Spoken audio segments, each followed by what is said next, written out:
ये बाप्पा ये या भक्तांना दर्शन द्यायला ये। होय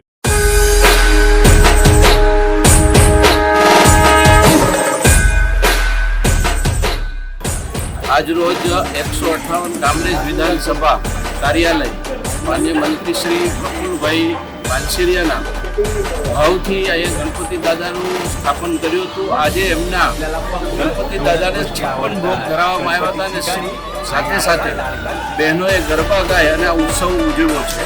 ત્યારે દર વર્ષે આવી રીતે ઉત્સવો થાય અને એક ભક્તિ વધે એના આશ્રયથી એકબીજા સાથે જોડાવા માટેનો આ જે કાર્યક્રમ છે, વર્ષો પહેલાં જ્યારે ગણપતિ ઉત્સવ શરૂ કરવામાં આવ્યો હતો ત્યારે આઝાદીની લડત સાથે સામેલ હતો। એટલે આજ પણ એ પરંપરા મુજબ સુરત શહેરમાં અને દક્ષિણ ગુજરાત આખામાં આ પરંપરા હજુ ચાલુ છે। ત્યારે આજે પણ ભક્તિમય કાર્યક્રમો થાય છે અને નવા નવા લોકોને એમાં જોડી અને ભક્તિભાવથી રંગવામાં આવે છે। આજ રોજ જે 56 ભોગનો અહીંયા પ્રસાદ ધરવામાં આવ્યો છે એ બધાને વહેંચી અને એવો ભાવ પ્રગટ કરવામાં આવે છે કે બધા જ ભોગ ભગવાનને આરોગ્ય પછી આપણે પ્રસાદ લઈએ તો આપણે ધન્ય થઈ જઈએ છીએ। એટલા માટેનો આજે વિશેષ કાર્યક્રમ આજે 158 કામરેજ વિધાનસભાના કાર્યાલય પર હતો અને એ બહેનોએ મહિલા મોરચાના અનેક મંડળો આવી અને બહુ સારી રીતે ઉત્સવથી ઉજવો। ઘણા બધા આગેવાનો, સોસાયટીના પ્રમુખો, મહિલા મોરચાના આગેવાનો, ભારતીય જનતા પાર્ટીના આગેવાનો ઉપસ્થિત રહ્યા। મારો વોર્ડ નંબર 3 કામરેજ વિધાનસભામાં સમાવેશ મારો વોર્ડ આવે છે 158 કામરેજ વિધાનસભામાં અને આજે અત્યારે હું ત્યાં ઊભો છું ત્યાં મારી પાછળ ગણપતિ દાદાનો પંડાલ છે। અમારા માન્ય ધારાસભ્ય શ્રી અને રાજ્યના શિક્ષણ મંત્રી શેરિયા સાહેબનો એવો કોન્સેપ્ટ છે કે લોકોની વચ્ચે રહેવા માટે સતત લોકોની વચ્ચે રહેતા આવ્યા છે, પણ આ ઉત્સવનું માધ્યમ બનાવી અને વિધાનસભામાં બસતા અમારા ભારતીય જનતા પાર્ટીના કાર્યકર્તાઓ, શુભેચ્છકો, મતદારો તમામને નિયમિત અહીંયા આમંત્રણ આપી અને એ લોકોની વચ્ચે રહી અને આ ઉત્સવને ઉજવી રહ્યા અને એક પારિવારિક ભાવના ઊભી થઈ રહી છે અને આપ અત્યારે જોઈ રહ્યા છો કે આ પારિવારિક ભાવના અત્યારે તમને દેખાતી છે।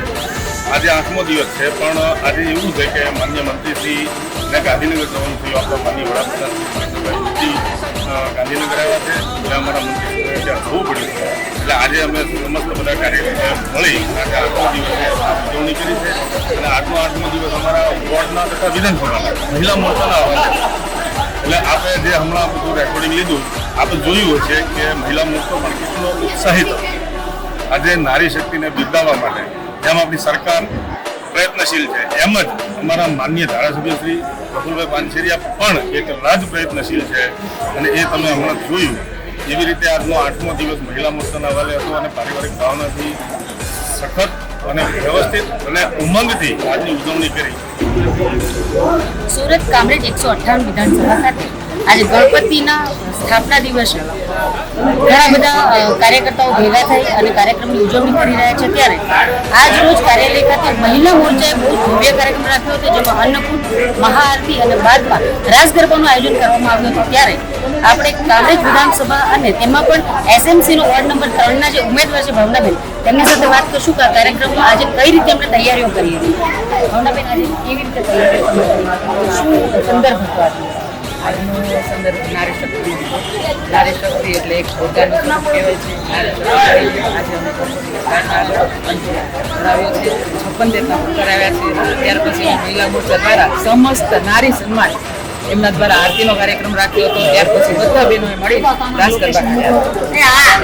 આ કાર્યક્રમ કર્યા બાદ તમને હવે શું લાગી રહ્યું છે કે મહિલાઓ જે આમ કહેવાય કે 4 ટોટલા ભેગા થઈને ઓટલા તોડે, આજે આટલી બધી મહિલાઓને ભેગી તમને કેવું લાગી રહ્યું છે? એ વાત તદ્દન ખોટી છે કે 4 મહિલાઓ ભેગી થઈને ઓટલા તોડે, પણ આજે નારી શક્તિએ સાબિત કરી બતાવ્યું છે કે ના, નારી શક્તિ ધારે કરી શકે છે।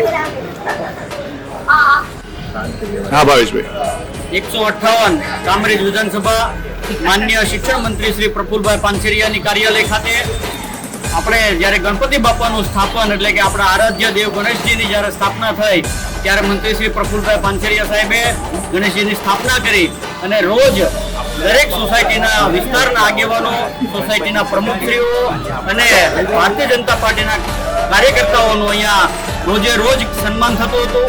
તેમજ આજ રોજ અહીંયા મહિલા મોરચા દ્વારા વિશેષ કાર્યક્રમ રાખી અને આ એક પાર્ટી નહીં પણ આ એક પરિવાર છે એવી ઉદ્દેશ્ય સાથે અહીંયા ગરબાનો પણ કાર્યક્રમ રાખવામાં આવ્યો હતો. મિત્રો, આજે આપણે અહીંયા મંત્રીશ્રીના કાર્યાલયે ખૂબ સારી રીતે ગરબાની રમઝટ બોલાવી અને એક સંદેશો આપ્યો છે કે ભારતીય જનતા પાર્ટી એક માત્ર પાર્ટી નહીં પણ પરિવારની ભાવના સાથે એક પાર્ટી ચાલી રહી છે. અને અહીંયા મંત્રીશ્રીનો જે ભાવ છે, એમનું જે ઉદ્દેશ્ય છે કે દરેક કાર્યકર્તાની વચ્ચે કાંઈ પણ મનદુખ થયું હોય તો આજે ભક્તિમય વાતાવરણ ઊભું થાય અને કાર્યકર્તાઓ વચ્ચે સુખદ સમાધાન થાય અને ખૂબ સારી રીતે આ વિસ્તાર અને વિસ્તારના લોકોને સુખ અને શાંતિનો અહેસાસ થાય અને ખૂબ સુશાસન અને સારું શાસન ચાલે એવી આજરોજ ગણપતિ દાદાને મંગલમય પ્રાર્થના કરી અને આપણે આજે આ કાર્યક્રમને અહીંયા